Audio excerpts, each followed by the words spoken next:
Hello everyone, good evening. I hope you all are good, doing well. So today in the class, what we are going to do, we will discuss the left portion of Doppler effect, and after that, we will move on to the revision of chapters from the very first, that is unit and dimension. ठीक है?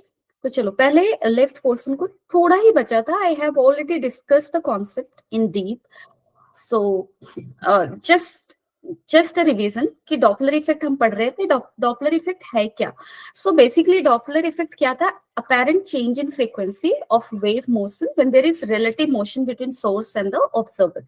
जैसे हमने लिया था कि अगर एक source of sound है डन और यहाँ पे सुनने वाला है that is observer, and if there is motion or relative motion between source and observer, then of whatever frequency sound is getting emitted from the source, same frequency won't get heard by the observer. So there will be shift in frequency, change in frequency because of relative motion between source and observer, and that is called your word Doppler effect. So this thing we have already covered. Now this thing also we covered what happens when observer is at rest. So observer is at rest and source is moving towards or away. So यहाँ पे जो ये diagram दिख रहा है, in this diagram what is happening, source is moving away from the observer. In this case we got a formula, and that formula was f dash equal to f, that is original frequency of the wave, into v, velocity of wave, divided by v plus vs, where vs is the velocity of source, right? Now here you can see f dash क्या है इस case में? F dash is less than what? F dash is less than, F dash is less than f. F dash less than f क्यों है? Diagrammatically also I have shown you कि if there is a source and if it is at rest, then it will emit wave of this pattern. But if source is moving in this direction, okay, in this direction, when it will move, what will happen? This portion of wave will get crowded and this portion of wave will get rarefied, I must say. And if observer is here, then ये जो portion है, ये जो reason है जो कि observer के पास पहुंच रहा है, वेव का रीजन, वो क्या हो गया है? और भी ज्यादा लेस क्राउडेड हुआ है. Done with respect to original. ठीक है. सो यहाँ पे जो तुम्हें फ्रीक्वेंसी लेस क्राउडेड कहने का मतलब क्या हुआ? उसका मतलब ये हुआ कि जो इनिशियल वेव अगर ऐसा था, तो इस केस में ऑब्जर्वर के पास जो वेव पहुंच रहा है वो और ऐसा हो गया, यानी कि उसका वेवलेंथ बढ़ गया है. डन, समझ रहे हो? सो वेवलेंथ जब बढ़ेगा तो टाइम पीरियड भी क्या होगा? बढ़ जाएगा, और टाइम पीरियड बढ़ेगा मतलब फ्रीक्वेंसी घटेगा. So if you are having not clarity in remembering formula, तो देखो ये पिक्टोरियल व्यू दिमाग में रखो कि जब हमारा ऑब्जर्वर रेस्ट में है और सोर्स अवे मूव कर रहा है, तब ऑब्जर्वर के पास जो वेव पहुंचेगा वो ओरिजिनल वेव से रेरिफाइड होगा, यानी कि उसका वेवलेंथ लॉन्गर होगा, टाइम पीरियड लॉन्गर होगा, इट मींस फ्रीक्वेंसी लेस होगा. और फ्रीक्वेंसी लेस होगा उस केस में फॉर्मूला क्या होगा? F into V by V plus V S. यानी कि व्हेन, एक चीज और मैं बता दूं याद रखने के लिए फॉर्मूला, जब ऑब्जर्वर रेस्ट में होता है ना और सोर्स मूव कर रहा होता है, तो सोर्स की वेलोसिटी का जो टर्म होता है वो डिनोमिनेटर में जाएगा. ठीक है. और यहाँ पे देखो डिनोमिनेटर में ये जा रहा है. ओवरऑल इसको एफ डैश से छोटा होने के लिए क्या जरूरी है कि v के साथ vs क्या हो? ऐड हो. So f into V by V plus V S, then only denominator will become less and then overall this term will become less. ठीक है. Now if you talk about source किसकी तरफ जा रहा है, जैसे मैंने अभी यहाँ पे बताया था कि अगर मेरा ऑब्जर्वर सोर्स ऐसा है, तो अगर ये रेस्ट में है तो ऐसे जनरेट कर रहा है, लेकिन जैसे ही ये इधर की तरफ मूव करेगा तो इधर का पोर्शन क्या होगा? क्राउड होगा, और इधर का पोर्शन क्या होगा? लेस क्राउड होगा. यानी कि इधर तुम्हारा वेवलेंथ घटेगा ओरिजिनल से, और इधर वेवलेंथ क्या होगा? बढ़ेगा. Now if source is moving towards the observer, ये तुम्हारा सोर्स है. ठीक है. ये हमारा क्या है? सोर्स है. और ये टुवर्ड्स द ऑब्जर्वर होगा, मींस ऑब्जर्वर को यहाँ होना है. ठीक है. Source is moving towards the observer. In this case wavelength decreases, time period decreases, frequency increases. So formula will be what? F into V by V minus V S. Minus Y, क्योंकि जब ये denominator छोटा होगा तो overall term बड़ा होगा, यानी कि फ्रीक्वेंसी बढ़ेगा. So just for the thing of remembering. ठीक है. नेक्स्ट जो हमें पढ़ना था वो ये था कि if observer is moving away from source then what will happen. So same logic we will use that we use to derive formula for when observer was at rest and source was moving away or towards the observer. Same logic use करेंगे. ठीक है. तो यहाँ पे एक चीज देख लो, source हमारा रेस्ट में है. ठीक है. ऑब्जर्वर सपोज कर लो अवे मूव कर रहा है. डन है. So what will be like observer is moving away, right?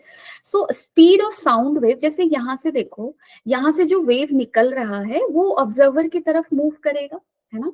And observer यहाँ पे मूव कर रहा है वी नॉट से, और साउंड का स्पीड है v. साउंड वेव का स्पीड क्या है, v है. सो साउंड वेव पर्सन तक किस स्पीड से पहुंचेगा. ऑब्जर्वर रेस्ट में नहीं है, मूव कर रहा है. सो speed of sound with respect to observer won't be v itself, it will be something different क्योंकि observer is moving. ठीक है. so if observer is moving, speed of sound wave relative to observer v dash बुला लो. v dash क्या होगा, v plus minus v not, क्योंकि ये देखो wave इसको अप्रोच कर रहा है पर्सन को, और पर्सन उससे दूर जा रहा है. तो ओवरऑल वेव पर्सन को किस स्पीड से अप्रोच कर रहा है, relative concept v minus v not, right. So this is the so that is the relative speed of source or you can say this is the speed of wave with respect to observer. अब solve करते हैं. Suppose कर लो t equal to 0 time पे हमारा source तो rest में है, तो सोर्स यहाँ है और ऑब्जर्वर कहीं यहाँ था. ठीक है. और इनके बीच का डिस्टेंस आप क्या मान लो, l. सो t टाइम पे ये सोर्स जो है वो एक वेव को जनरेट किया. डन. और इस वेव को ऑब्जर्वर तक पहुंचने में कितना टाइम लगेगा, यानी कि फर्स्ट वेव और फर्स्ट पल्स में कह रही हूं कितने टाइम के बाद पहुंचेगा ऑब्जर्वर के पास, t1 टाइम ले लो. And that t1 time will be equal to distance covered by distance needed to cover, that is l, divided by speed of sound wave with respect to observer, that is v minus v naught. ठीक है. t1 time इतना. अगर तुम second wave की बात करोगे तो second wave क्या होगा, सपोज t2 टाइम ले रहा है. सो सेकेंड वेव जब जनरेट होगा उस वक्त कितने टाइम के बाद जनरेट होगा, एक टाइम पीरियड के बाद. Back to previous concept. ठीक है, मैं डिस्कस कर चुकी हूँ. सो टी नॉट टाइम के बाद ऑब्जर्वर कहीं यहाँ पहुंच गया होगा क्योंकि ये मूव कर रहा है. कितना डिस्टेंस मूव किया होगा, टी नॉट वी नॉट. ठीक है. सो जो एक टाइम पीरियड के बाद जो वेव जनरेट होगा उसको पर्सन तक पहुंचने के लिए कितना डिस्टेंस कवर करना है, उसको पर्सन तक पहुंचने के लिए L plus T not V not distance cover करना है. कितने टाइम में करेगा, distance by its speed with respect to the observer. Done. So t2 time किसके बराबर होगा, first thing second wave T not time के बाद रिलीज हुआ, प्लस रिलीज होने के बाद भी उसको कुछ टाइम लगेगा पहुंचने के लिए. कितना टाइम लग रहा है, एल प्लस, चलो मैं इसको यहाँ ना लिख के कहीं और लिखती हूँ क्योंकि स्पेस नहीं दिख रहा है ना, स्पेस बहुत जरूरी है. सेकेंड वेव t2 टाइम के बाद पहुंच रहा है. So this is t not plus l plus v not t not by v minus v not. अब कितने टाइम इंटरवल पे इसके पास वेव पहुंचा, फर्स्ट वेव t1 टाइम पे, सेकेंड वेव t2 टाइम पे, दोनों के पहुंचने के बीच का टाइम इंटरवल क्या है, that will be treated as time period for the wave reaching observer. ठीक है. सो अपेरेंट टाइम पीरियड क्या हो जाएगा, टी डैश. इसको इससे माइनस करोगे तो क्या लिखोगे, T not plus L by V minus V not plus V not T not by V minus V not. क्या करोगे, फिर minus of L by V minus V not. What you going to get, ये हो गया तुम्हारा ऐसे. इसको add करो तो क्या मिलेगा, V naught V T naught minus V not T naught, और V not T naught cancel हो जाएगा. So basically V T not by V minus V naught. सो हमें अपेरेंट टाइम पीरियड क्या मिला, चेंज इन टाइम पीरियड, और new time period जो है वो कितना है, T dash V T not by V minus V naught. अगर हमें फ्रीक्वेंसी निकालना है तो क्या करोगे, F V minus V naught by what? V. So this is the same way you can do for when observer is moving towards the source. Okay, so that is for you an exercise. You must try doing that.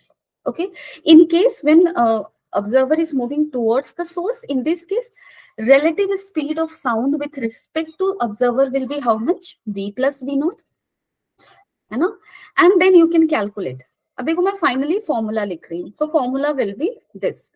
And plus कब मिलेगा हमें? Plus तब मिलेगा when observer is moving away from the source, और जब observer towards the source move करेगा तब हमें क्या मिलने वाला है? अभी अभी देखो हमें मिला था, वी गॉट फॉर्मूला हियर ना. v माइनस वी नॉट हमें कब मिला? When observer is moving away from the source. So यहाँ पे तुम ध्यान से अगर फॉर्मूला को समराइज करो, समरी करते हैं, ठीक है. अब यहाँ पे देखो ये ऐसे है, ठीक है. So what should be the formula? याद करने का तरीका क्या है? अब ध्यान से देख लो, यहां से वेव ऐसे जनरेट हो रहा है, ठीक है. And if you are moving towards it, अगर तुम इसकी, या फिर चलो इससे दूर जाते हैं, अगर तुम इससे दूर जाओगे तो क्या होगा? तो क्या होगा? Like if you feel like यहाँ पे इसका जब दूर जा रहा है तो इसकी रिलेटिव स्पीड क्या हो गई है? वेव. या फिर तुम ऐसे भी देखो, साउंड जैसे देखो यहाँ पे वेव जनरेट हो रहा है, इसका ओरिजिनल शेप ऐसा है, ठीक है. मैं तुम्हें जस्ट एक इमेजिनेशन बताती हूँ. अगर ये पर्सन जब सोर्स की तरफ जाएगा तो सम वॉट ये क्या करेगा? इसको क्या करेगा? कंप्रेस करेगा कि नहीं करेगा? ये just you take some 30 seconds to understand, ठीक है. पहले केस में मैंने तुम लोगों को एक्सप्लेन किया कि कैसे शेप चेंज हो रहा है और उससे तुम फॉर्मूला को कैसे गेस कर सकते हो. Same thing you have to do here. So just take some 30 seconds and let me know, ठीक है. जल्दी से बताना.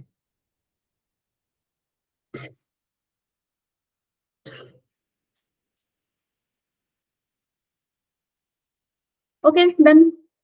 30 सेकेंड्स इज ओवर. सो दिख रहा है ना यहाँ पे, ये पर्सन जब इसके पास जाएगा ये इसको कंप्रेस करेगा, और अगर इसको कंप्रेस करता है तो तुम्हारा वेव क्या हो जाएगा? और पास पास हो जाएंगे, और जब पास पास हो जाएगा तो इसकी फ्रीक्वेंसी क्या होगी? बढ़ जाएगी.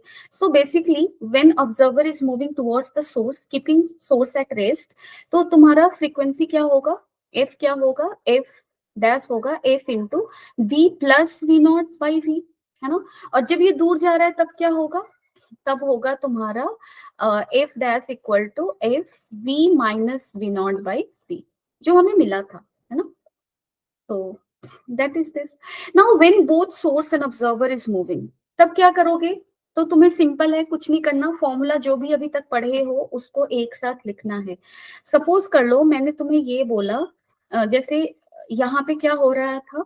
Source is moving towards the observer and observer is moving away from the source.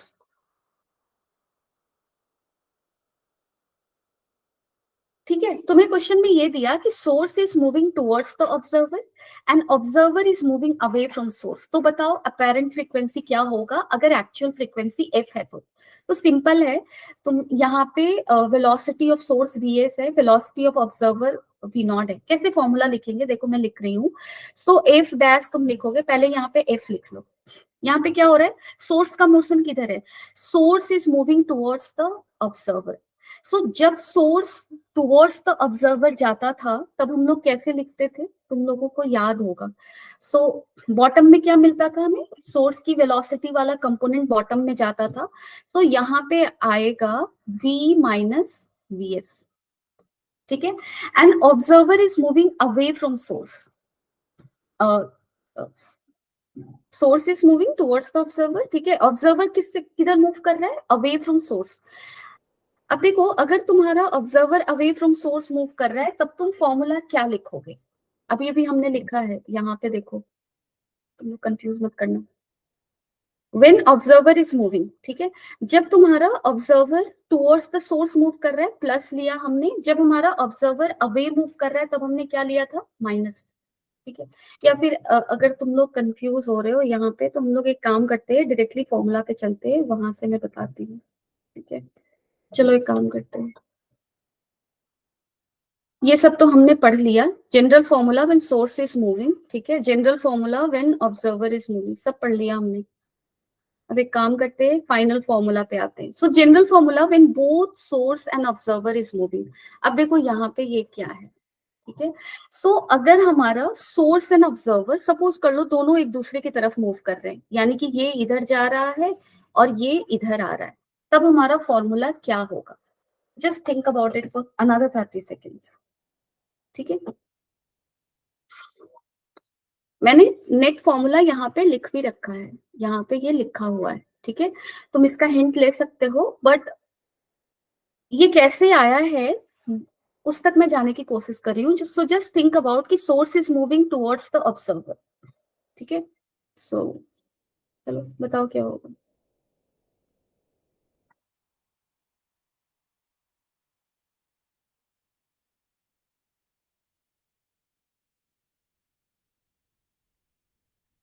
समझ में आया? देखो तुम लोगों को याद होगा, सोर्स जब टुवर्ड्स द ऑब्जर्वर मूव करता है तब क्या होता है? फ्रीक्वेंसी बढ़ती है ना। सो एफ डैश, फ्रीक्वेंसी बढ़ने के लिए सोर्स का जो भी वेलोसिटी कंपोनेंट है वो बॉटम में दिखता है। सो यहाँ पे क्या लिखोगे? फ्रीक्वेंसी क्या होती है? ओवरऑल बढ़ती है, तो यहाँ पे क्या लिखोगे? बी माइनस बी एस, ठीक है। और ऊपर क्या लिखने वाले हो? Observer is moving towards the source, again उसकी वजह से भी फ्रीक्वेंसी ओवरऑल क्या होगी? बढ़ेगी। सो यहाँ पे क्या लिखोगे? वी प्लस वी नॉट, है ना। जब ऑब्जर्वर सोर्स की तरफ मूव कर रहा था, सिर्फ इस केस के लिए तुमने फॉर्मूला क्या लिखा था? याद है ना तुम लोगों को? एफ डैश कितना आया था? F F V plus V not by V, यही आया था ना। और सिर्फ इस केस को अगर ऑब्जर्व करो कि source is moving towards observer, तब हमारा एफ डैश कितना आया था? ये आया था तुम्हारा F into V by V minus V S. इन दोनों को कंबाइन ही तो किया है, सेम, तो ये फॉर्मूला आया, ठीक है। So that you have to just remember, nothing else. NCERT का ये सारे क्वेश्चन है, इसको कर लेना, ठीक है। From Doppler effect, so question number 20 and question number 21. I hope it is clear. I hope you can now combine those two things together. कि अगर तुम्हें दिया हुआ है सोर्स और ऑब्जर्वर दोनों एक दूसरे की तरफ मूव कर रहे हैं, सोर्स और ऑब्जर्वर एक दूसरे से दूर जा रहे हैं, source towards the observer, observer away from source, anything of that kind is there, then you can combine the formula and write it, ठीक है। चलो now we are going to learn units and measurements, क्योंकि हम लोग second part of physics हम लोग क्या कर चुके हैं? खत्म, है ना। We started with gravitation and we ended up where? In wave, ठीक है। Wave was the last topic, Doppler effect last topic.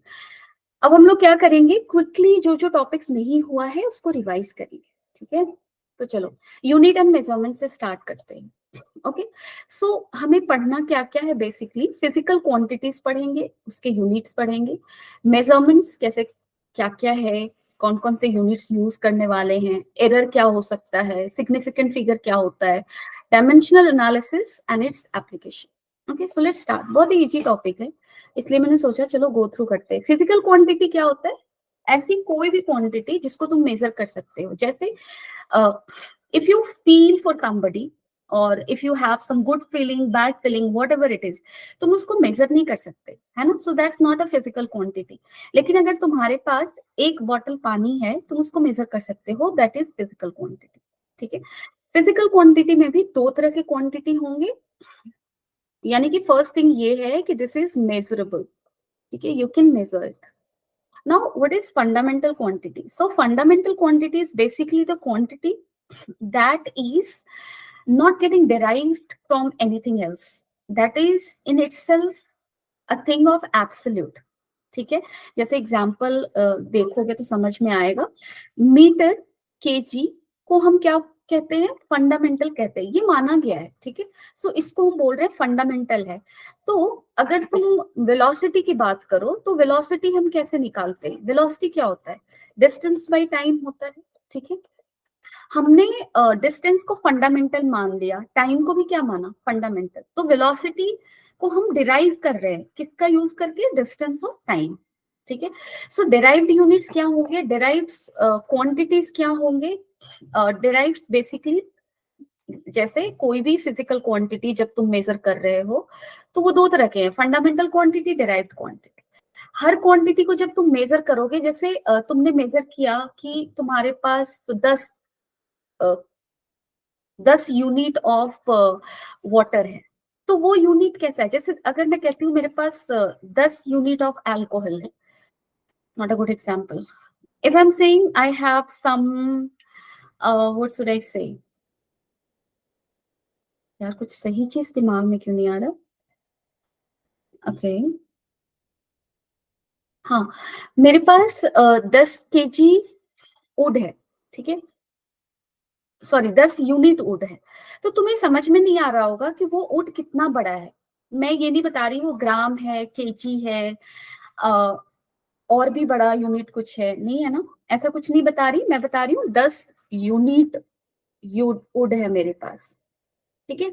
सो इस चीज को प्रॉपरली, किसी भी मेजरमेंट की जब तुम बात करते हो, उसका एक इमेज हमारे दिमाग में बनना चाहिए। कोई इंसान कहता है मेरे पास इतने पैसे हैं, तो हर पैसे का तुम्हें वैल्यू पता है। अगर कोई कहता है 1 लाख, तो तुम्हें लगता है अच्छा उसके पास थोड़े ज्यादा पैसे हैं। कोई कहेगा 1 करोड़, तो तुम समझोगे अच्छा वो तो बहुत अमीर है। देन सो बेस्ड ऑन कि इंसान कोई भी चीज, फिजिकल क्वांटिटी को डिनोट करने के लिए कौन से यूनिट का यूज कर रहा है, उसके बेसिस पे हमारे दिमाग में एक मेंटल इमेज बनता है, ठीक है। And based on that we come to certain conclusion. So fundamental physical quantity जो है जिसको मेजर कर रहे हैं, दो तरह का है, फंडामेंटल एंड डिराइव्ड। अगेन इसको मेजर करने के लिए हमें यूनिट्स की जरूरत पड़ेगी, ठीक है। सो फंडामेंटल क्वांटिटी को मेजर करने के लिए जो यूनिट है उसको फंडामेंटल यूनिट कहेंगे, और डिराइव्ड क्वांटिटी के लिए जो हम यूनिट यूज करें उसको डिराइव्ड यूनिट कहेंगे। सो यूनिट क्या है, समझ में आया ना? यूनिट का बहुत बड़ा सिग्निफिकेंस है। Without unit we won't be able to quantify things, ठीक है। सो क्वांटिफिकेशन के लिए this is very much important. Now fundamental unit कौन कौन से हैं, आगे हम पढ़ेंगे। 7 फंडामेंटल यूनिट्स हमने लिया है, बट यहाँ पे मैंने एग्जांपल लिया, मीटर लिया, केजी लिया, इसको मैंने फंडामेंटल बोला। टाइम भी चलो मैं ले लेती हूँ यहाँ पे। तो अगर तुम इन 3 फंडामेंटल यूनिट्स को देखो और यहाँ पे वेलोसिटी को देखो, सो वेलोसिटी किससे बना है? डिस्टेंस से, टाइम से। डिस्टेंस का मतलब मीटर कह सकते हैं, और टाइम का मतलब सेकंड कह सकते हैं। सो बेसिकली ये फंडामेंटल थिंग्स को मिला के बना है, and that is why this is called derived physical quantity. और उसको डिनोट करने के लिए जो यूनिट यूज कर रहे उसको क्या बुलाएंगे? डिराइव्ड यूनिट्स, ठीक है। चलो, नाउ यूनिट्स एंड मेजरमेंट। जैसे अभी अभी मैंने बोला कि विदाउट यूनिट ना हम कुछ कर नहीं पाएंगे। जैसे तुम्हें अगर कपड़े भी बनवाने हैं, यू नीड प्रॉपर मेजरमेंट। अगर मैं जाकर बोलूंगी कि माई हाइट इज 4, तो 4 क्या? इंच, सेंटीमीटर, वॉट, है ना? absurd स्टेटमेंट हो जाएगा। सो प्रॉपर यूनिट का नॉलेज बहुत इंपॉर्टेंट है for practical functioning of this world. इसलिए हमारे सिविलाइजेशन में डिफरेंट डिफरेंट टाइम्स पे different different system of units आए, क्योंकि इनिशियली क्या है ना, लोग जैसे देखो लास्ट एफपीएस पे जाओ तुम, फुट। सो जनरली ना लोग फुट को यूज कर रहे थे मेजर करने के लिए। जैसे लोगों ने एक कदम चला और बोला कि चलो ये 1 फुट हो गया, ठीक है। So but again depending on different different persons, like if you're changing the person, foot length will also change. Again, this unit is not quite reliable. लेकिन जब सिविलाइजेशन में यूनिट थिंग्स स्टार्ट हुआ तो वो कुछ ऐसे फ्लिमजी थे, kind of not that strong. Then so ये सिस्टम ऑफ यूनिट्स इवॉल्व होते रहे upon time. So FPS very conventional, I must say, foot, pound and second respectively. CGS unit था, है, और finally MKS is still there. So base unit for length, mass and time. MKS भी एक system of unit है, CGS भी एक system of unit है, FPS भी एक सिस्टम ऑफ यूनिट है। एफपीएस में हम लोग लेंथ को कैसे मेजर करते हैं? फुट के टर्म में, मास को पाउंड एंड टाइम को सेकंड। सीजीएस में लेंथ को सेंटीमीटर के टर्म में, मास को ग्राम एंड टाइम को second. Similarly in MKS system, mass को मास को केजी एंड लेंथ को मीटर एंड टाइम को second. So basically we will go with the MKS system जो हम वाइडली यूज करते हैं। एमकेएस सीजीएस ही यूज करते रहते हैं, है ना, इन केस को हम लोग एसआई यूनिट भी बताते हैं। So international system of unit, फिर हमने क्या कहा कि ऐसा नहीं हो सकता ना कि इंडिया में तुम 1 सेंटीमीटर का कुछ और मतलब समझ रहे हो, इंग्लैंड में कुछ और है, तो अगर ऐसा होगा तो एक कोहेरेंस नहीं बन पाएगा, है ना। लाइक एक स्ट्रॉन्ग सिस्टम होना चाहिए ना, इंटरनेशनल सिस्टम होना चाहिए जिससे जिसको कि सभी लोग फॉलो कर रहे हैं, क्योंकि अभी तो like communication is too fast, we are trading between countries, between states, so trade is everywhere, और ऐसे में हमारे पास एक कॉमन सिस्टम ऑफ यूनिट होना बहुत जरूरी है टू मेक थिंग्स इजियर। इसलिए हमारे पास इंटरनेशनल सिस्टम ऑफ यूनिट है, दैट इज एसआई सिस्टम। और एसआई सिस्टम में हमने कितने फंडामेंटल यूनिट्स रखे हैं? 7 fundamental units and 2 supplementary units. ठीक है, सबसे पहले हम देखते हैं 7 फंडामेंटल यूनिट्स क्या है और उसके करस्पॉन्डिंग 7 फंडामेंटल क्वांटिटीज क्या है। तो हमने फंडामेंटल क्वांटिटीज क्या क्या लिया है? Length, mass, time, current, temperature, amount of substance and luminous intensity.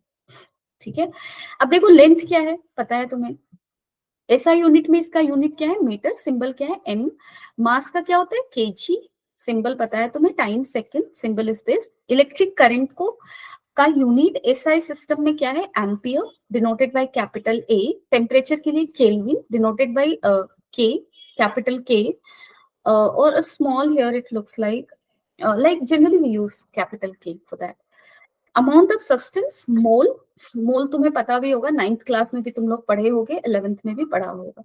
So mole basically is also a thing used for measuring how much the substance is. So amount of substance के लिए हमें हमारे पास क्या है? मोल है। ठीक है, luminous intensity talks about the intensity of light, so it's SI unit is candela, denoted by letter C T. ठीक है, चलो नाउ सप्लीमेंट्री यूनिट्स की अगर मैं बात करूं तो प्लेन एंगल को मेजर करने के लिए जो हमने एसआई यूनिट रखा है वो रेडियन है, इसको इस लेटर से डिनोट करते हैं। और सॉलिड एंगल के लिए जो यूनिट है वो स्टेरेडियन है, और किस डिजिट से डिनोट करते हैं? S R. अब तुम सोच रहे होगे कि ये प्लेन एंगल सॉलिड एंगल है क्या? अगर मैं तुम लोगों को बताऊं, या तुम लोग मैथ्स में खुद भी पढ़े होगे कि अगर तुम्हारे पास एक आर्क है, यहाँ पे एक आर्क ले लो, ये डीएल लेंथ का आर्क है, ये इस आर्क का कहीं सेंटर होगा, है ना। इस सेंटर पे ये कुछ एंगल बना रहा है थीटा, इसी एंगल को हम क्या बोलते हैं? Plane angle. और तुम्हें पता होगा कि डीएल को हम लोग क्या बोलते हैं? आर डी थीटा, और आर थीटा यहाँ पे लिख लो। Again length is not that छोटा, इसलिए डीएल लिखने से बेहतर है मैं इसको एल लिखूं। ठीक है, तुम लोगों को पता है कि थीटा इक्वल टू क्या होता है? एल आर, ओके सॉरी क्या लिख दिया मैंने, माय गॉड, सारे ही चले गए। ठीक है, ये हमारे पास आर्क है, ठीक है, सही लिखा था यार। This length of arc is what? L. तुम लोग कुछ रिस्पॉन्स नहीं करते ना, बहुत अजीब सा लगता है। And this is theta. Okay, radius ले लो इसका R, so this theta is what? This is your plane angle, this is what? Plane angle. Plane angle क्या है? Angle made by an arc at its centre. And L को क्या लिखते हो? Are theta. Theta को क्या लिखोगे? L by R. So this is plane angle. Now what is solid angle? Solid angle is basically angle formed by certain area at certain point. जैसे अगर मैं यहाँ पे बात करूं, एक काम करो, यहाँ पे कुछ ऐसे एक एरिया ले लो, ये एरिया मैंने लिया, ठीक है। ये एरिया इस पॉइंट पे कितना एंगल बना रहा है, इसके लिए तुम क्या करोगे? इसको ऐसे जोड़ोगे, इसको ऐसे जोड़ोगे, है ना, इसको ऐसे जोड़ोगे, और फाइनली इसको। तो 4 ऐसे लाइन आकर मिलेंगे और ये कुछ एंगल अब सब्सटेंड कर रहा है, जिसको हम क्या बुलाएंगे? इस एंगल को बुलाएंगे solid angle. Solid angle is basically, अगर यहाँ पे ये डिस्टेंस अगर अप्रोक्सीमेटली सारे सारे सेम ही होंगे, so this is R if, and if area is D A, then solid angle, जिसको ऐसे लिखते हैं सॉलिड एंगल, सॉरी एक्चुअली वैसे ही लिखते हैं but you might get confused. एक काम करते हैं, just give me some seconds, okay? सो सॉलिड एंगल को क्या लिखोगे तुम लोग, DA/R², and its unit is what, steradian, that is SR. Okay, चलो ठीक है. Now we will see errors in measurements. So error पढ़ने के लिए हमें ये जानना जरूरी है कि एक्यूरेसी क्या होता है, प्रिसीजन क्या होता है. एक्यूरेसी सबको पता होगा, बट फिजिक्स के टर्म में accuracy and precision are two different terms, जो कि लिटरेचर में अगर देखोगे तो सेम सेम लगेगा, but in physics they are different. Error, what is error? कोई भी चीज तुम मेजर कर रहे हो, तुम्हारे पास सपोज कर लो एक कोई भी गोल्ड है, गोल्ड का एक पीस है, टुकड़ा है, तुम उसके मास को मेजर कर रहे हो सकता है तुम्हारा मेजरमेंट एग्जैक्टली उतना ना आया हो जितना वो हो. So there is high chances of error getting included in whatever things you are measuring, right? So error is basically whatever extra or less you have measured certain thing. That is what error. So every measurement by any measuring instrument contains some uncertainty. This uncertainty is what error. तुम ज्यादा major कर सकते हो, कम major कर सकते हो. कितना ज्यादा मेजर किया है, दैट इज एरर. कितना कम मेजर किया है, दैट इज एरर. ठीक है. Now what is accuracy? Accuracy का मतलब होता है कि सपोज कर लो तुम्हारे पास एक ऐसा कुछ टुकड़ा है जिसका लेंथ, एग्जैक्ट लेंथ है 1.283. ठीक है, 1.283. अब यहाँ पे तुम ध्यान से देखो, मैंने क्या किया, मुझे एक मेजरमेंट आया 1.3. ठीक है, और दूसरा मेजरमेंट मुझे आया 1.214. ये दो मेजरमेंट्स मुझे आए, 1.3 एंड 1.214. नाउ अगर मैं तुमसे पूछूं कि इन दोनों में से ज्यादा, जैसे ट्रू वैल्यू मैंने ये लिया है, दिस इज ट्रू वैल्यू. ठीक है, so true value of that thing is 1.283 metre ले लो. और मैंने दो बार मेजर किया, एक बार मुझे 1.3 मीटर आया और दूसरी बार मुझे आया 1.214 मीटर. सो इन दोनों में से कौन ज्यादा एक्यूरेट है? कौन ज्यादा एक्यूरेट होगा? 1.283 से ज्यादा क्लोज कौन है? 1.3, है ना. सो this is more accurate, this is more accurate.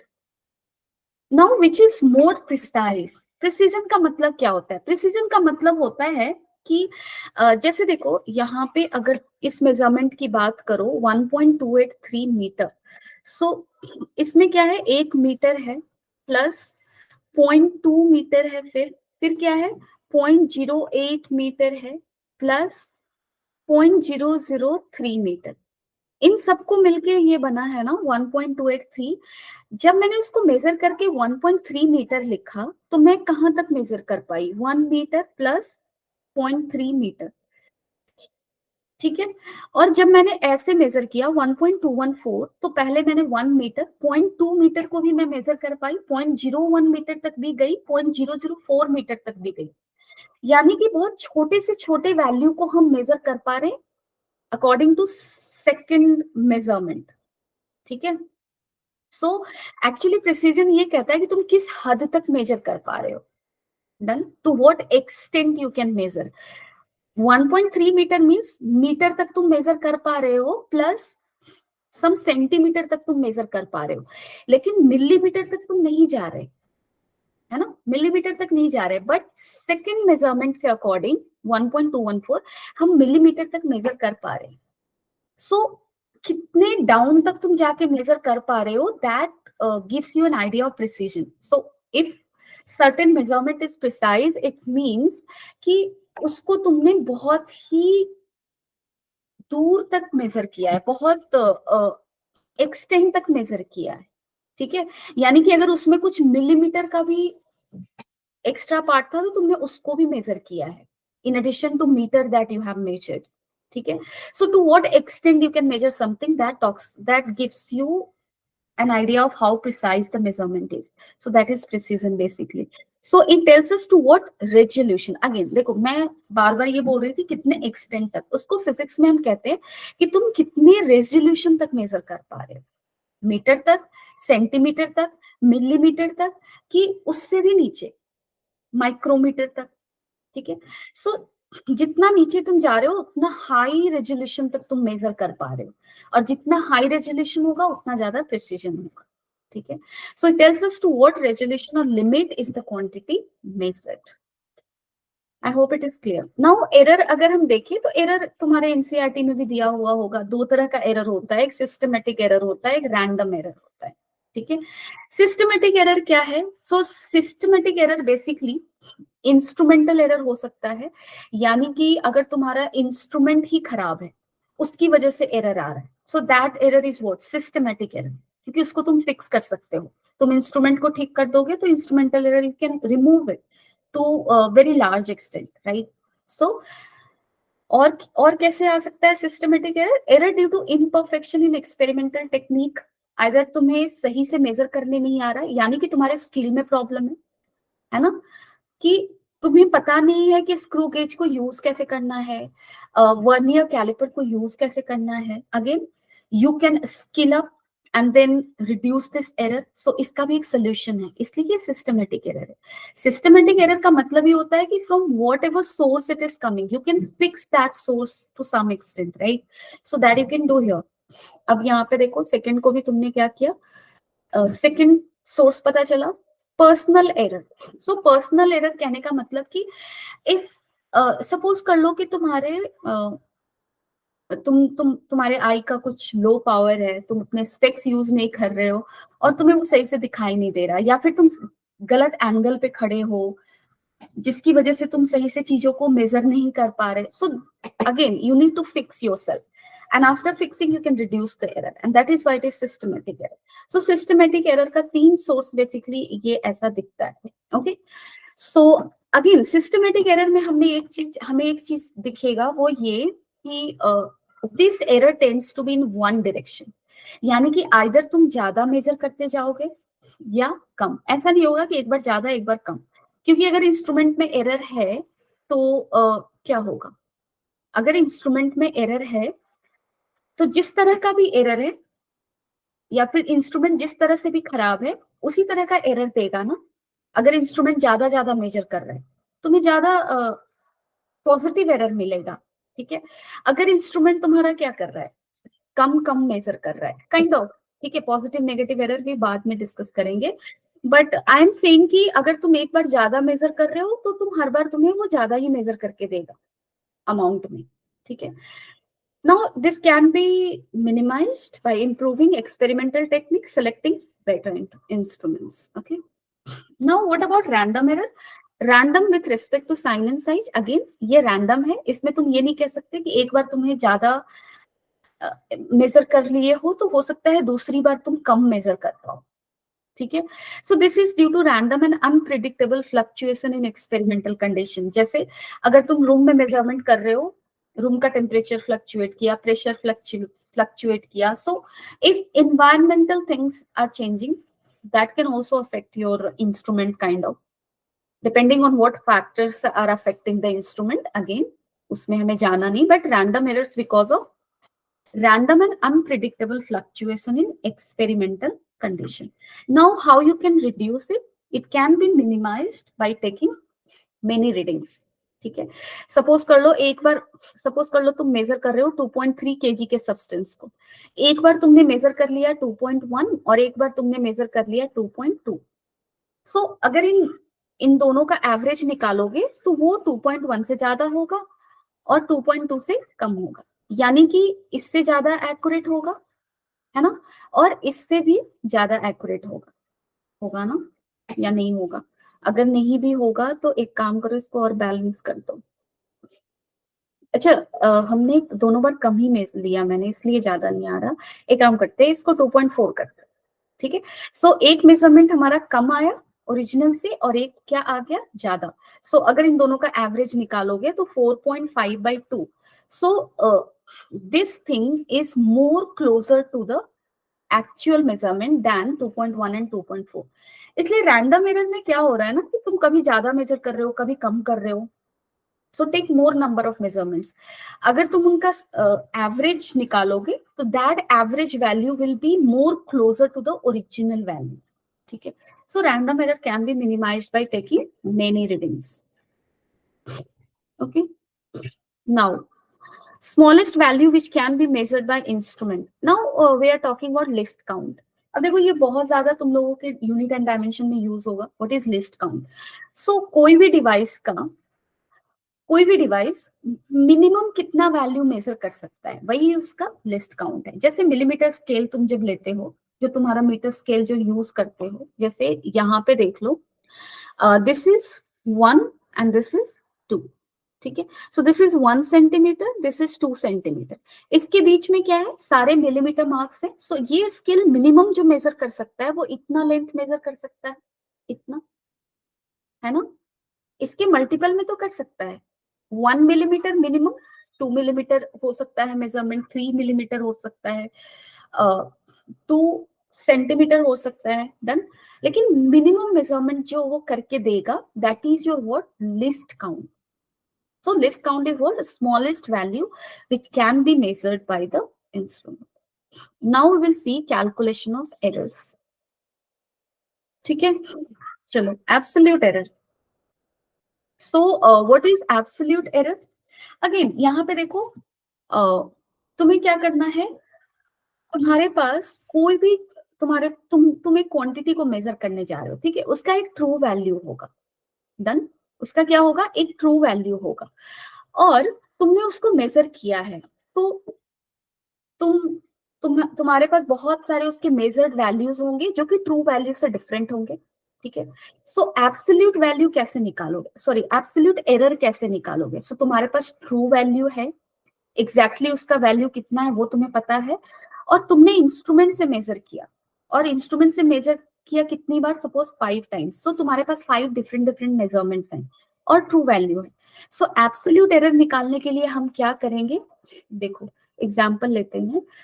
Suppose कर लो, values obtained in several measurements. हमने एक बार मेजर किया तो A1 आया, A2 आया, A3 आया, n टाइम्स मेजर किया. ठीक है, नाउ ट्रू वैल्यू कैसे निकालते हैं हम लोग. ट्रू वैल्यू निकालने के लिए जितनी भी तुमने मेजरमेंट किया है, कितनी बार मेजर किया, n टाइम्स. तुम्हारे पास कितने वैल्यूज आए, n वैल्यूज. उन सारे वैल्यूज का क्या निकाल दो, average. That will be close to the true value. ठीक है, so a of mean, that is a1 plus a2 plus dot dot an divided by n will be close to what, will be close to what, true value. so यहाँ पे तुम लोग ध्यान से देखना, a mean को ही मैं क्या बोल रही हूँ, इसी को बोल रही हूँ true value. ठीक है, done. So this is true value. Now absolute error निकालना है. अब देखो ये पहले मेजरमेंट में कितना एरर होगा, पहला मेजरमेंट क्या है, A1, ट्रू वैल्यू क्या है, A मीन. सो पहले मेजरमेंट में एरर कितना है, A mean minus A1, modulus of that. क्योंकि ये जो A1 है वो A मीन से ज्यादा भी हो सकता है, कम भी हो सकता है, डन. सो एरर का मैग्नीट्यूड, इसलिए मॉड्यूलस लिखेंगे. तो देखो पहले में एरर कितना होगा, A1 माइनस A मीन. दूसरे में एरर कितना होगा, A2 माइनस A मीन. तीसरे में एरर कितना होगा, A3 minus A mean.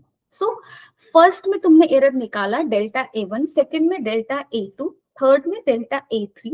Absolute error क्या होगा, अगेन इन सब का तुम्हें मॉड्यूलस लेना है, इन सब का क्या लेना है, पॉजिटिव वैल्यू लेना है. ठीक है, अब क्या करोगे आप, इसका तुम्हें क्या निकालना है, एब्सोल्यूट एरर कैसे निकालोगे. सो एब्सोल्यूट एरर के लिए क्या करोगे, delta A1 plus delta A2 dot dot plus delta AN divided by n. So basically her individual error का तुम जो भी इंडिविजुअल एरर्स निकाले हो इंडिविजुअल मेजरमेंट्स में, उसका मीन करोगे तो तुम्हें क्या मिल जाएगा, absolute error. So absolute error is basically the mean of all errors. ठीक है, so delta A mean is this and this is your what, this is your absolute error. Done. ठीक है, सो हमने अब इस टॉपिक से क्या क्या सीखा, हमने ये सीखा कि ट्रू वैल्यू कैसे निकालेंगे. हमने किसी भी इंस्ट्रूमेंट का यूज करके किसी चीज को मेजर किया, n टाइम्स मेजर किया, हमारे पास n वैल्यूज हैं. सो उसका उस बॉडी का एक्चुअल वैल्यू या फिर मास निकाल रहे हो, लेंथ निकाल रहे हो, whatever you are calculating, उसका एक्चुअल वैल्यू या ट्रू वैल्यू क्या लिखोगे, mean of all those values that you have got. So A mean, that is true value, A1 plus A2 plus A3 plus dot dot AN by N, that is true value. अब उस value जो true value आया है उसमें कितना error है, absolute error कितना है, कैसे निकालेंगे? हर इंडिविजुअल मेजरमेंट में अब एरर निकाल लो। So true value is a mean, first measured value is A1, so A1 में कितना एरर होगा, ए मीन माइनस A1। A2 में कितना एरर होगा, ए मीन माइनस A2। इन सारे एरर्स का भी मीन ले लो, that will give you absolute error. So now if you have to write the value of measured thing, तो जो भी तुमने मेजर किया उसका वैल्यू कैसे लिखोगे, true value plus minus error. और कौन सा एरर यहाँ पे लिखोगे, एब्सोल्यूट एरर। ठीक है, सो ए का true value, this is A is equal to A mean, that is true value plus minus absolute error. ठीक है, so this is how we calculate true value and this is how we calculate absolute error in that true value. ठीक है, चलो now relative error is what. So अगर तुम्हारे पास relative error is ratio of mean absolute error to the mean value. जैसे अभी अभी हमने देखा, ए को हमने मेजर किया और ए को क्या लिखा हमने, A mean plus minus delta A mean, that is absolute error. So this is what, this is your mean value, this is your mean value and this is your what, absolute error। यही था ना। अगर तुम्हें यहाँ पे relative error निकालना है इस केस का, तो रिलेटिव एरर क्या होता है तुम्हारा, रिलेटिव एरर होगा mean error, that is delta A mean divided by A mean, यानी कि error by actual value, error by true value, absolute error by true value, that will give you what, relative error। ठीक है, so this is your relative error। now what is percentage error, just the percentage of relative error। ठीक है, so relative error ये था, इसका percentage निकालोगे, that will give you percentage error। I hope it is clear। now errors in measurement। ठीक है, so यहाँ पे देखो propagation of error, suppose कर लो तुमने मास को मेजर किया, ठीक है, और मास को जब तुमने मेजर किया तो मास तुम्हारा कितना आया, m plus minus delta M, यानी कि मास का एक्चुअल वैल्यू m है, एरर डेल्टा एम है। उसी तरह तुमने density measure, sorry volume measure किया इस क्यूब का, और वॉल्यूम तुम्हें कितना आया, v plus minus delta v। अब तुमसे पूछ रहे डेंसिटी क्या होगा। ठीक है, डेंसिटी को कैसे लिखोगे, डेंसिटी को भी लिखोगे रो प्लस माइनस डेल्टा रो। अब यहाँ पे डेल्टा रो क्या होगा, ठीक है, रो तो निकाल लोगे मास बाय वॉल्यूम करके, delta rho how we will calculate, now that's the thing. So M क्या है, errors in, okay, so that will be basically, so यहाँ पे actually this is not error, this is m is the measurement of mass, v is what, v is the measurement of volume। ठीक है, don't get confused by that, whatever I explained is the truth। okay, so density, हमारा question क्या है, हमारा question ये है कि हमें मास पता है, हमें वॉल्यूम पता है, हमें डेंसिटी निकालना है। ठीक है, और उस डेंसिटी का वैल्यू क्या होगा, मास बाय वॉल्यूम। ठीक है, सो रो तो तुम निकाल लोगे, बट डेल्टा रो क्या होगा, now that we have to understand, यानी कि we have to propagate error from mass volume to density, how we will do that, that's the question। okay, so उसके लिए हम देखते हैं यहाँ पे कि अगर दो चीजों को ऐड कर रहे होते हैं तो एरर कैसे ऐड होता है। so if you are adding or subtracting two things, absolute error is what, error in the final result is sum of absolute error in the individual quantity। जैसे अगर a1 का वैल्यू दिया हुआ है, suppose कर लो y1 है a1 plus minus delta a1। ठीक है, y2 क्या है तुम्हारा, a2 plus minus delta a2। सो y1 प्लस y2 क्या होगा, ये होगा a1 plus a2 plus minus, error हमेशा ऐड होगा। ठीक है, delta a1 plus delta a2, y1 plus y2। अगर मैं बोलूं y1 माइनस y2 क्या होगा, तो y1 का एब्सोल्यूट वैल्यू क्या है, सॉरी मीन वैल्यू क्या है, एक्चुअल वैल्यू क्या है, a1। So a1 minus a2 लिखोगे, प्लस माइनस एरर का क्या करोगे, again quantities are getting subtracted, लेकिन एरर ए में जितना, a1 में जितना एरर था, a2 में जितना एरर था, वो एरर तो a1 माइनस a2 में ट्रांसलेट होगा ना। सो एरर को यहाँ पे भी क्या करोगे, ऐड करोगे. एरर को घटाने का एक ही तरीका है कि you do something with the instrument, है ना. Done. Just because you are subtracting two quantities, you want subtract their error. Error क्या होगा, पहले का एरर दूसरे का एरर ऐड ही होगा. एरर बढ़ेगा अगर दो चीजें साथ आ रही है तो किसी भी वे में. ठीक है. So this is happening here. Now errors of a multiplication or division. Sorry, this is division actually. Typos. Okay. So what you have to do here, when two quantities are added or subtracted. Okay, that we already did. Okay, let's focus on the multiplication and division. Let's not focus on this. Okay, इस पे focus नहीं करते हैं.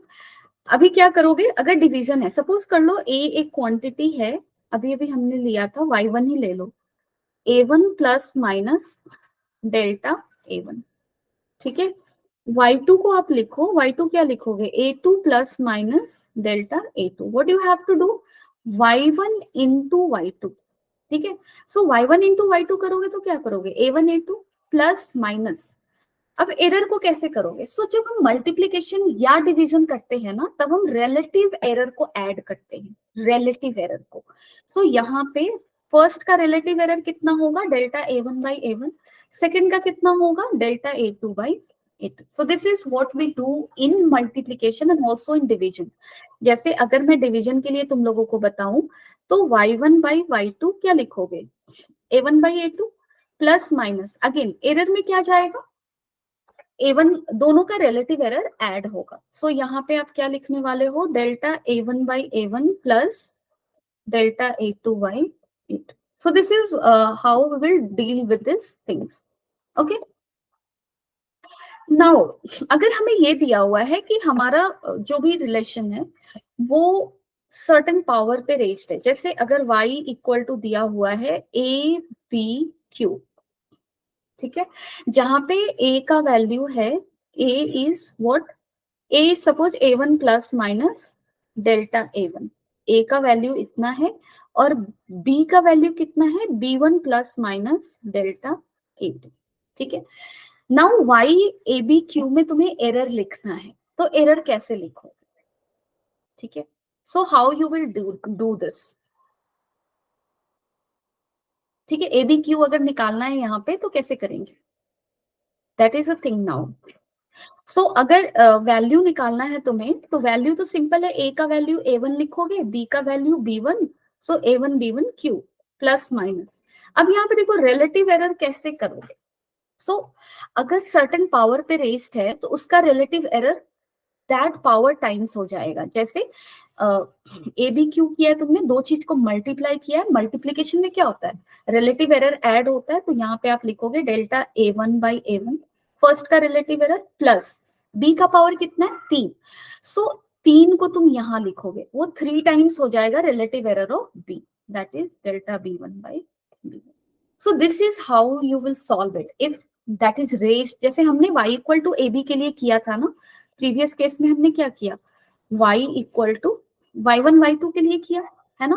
तो a1 का relative error plus a2 का relative error. लेकिन अगर मुझे y1 y2 का क्यूब करना है तो y2 का रिलेटिव एरर कितने टाइम्स ऐड होगा, 3 टाइम्स ऐड होगा. So whatever is raised to the power, that power will come here.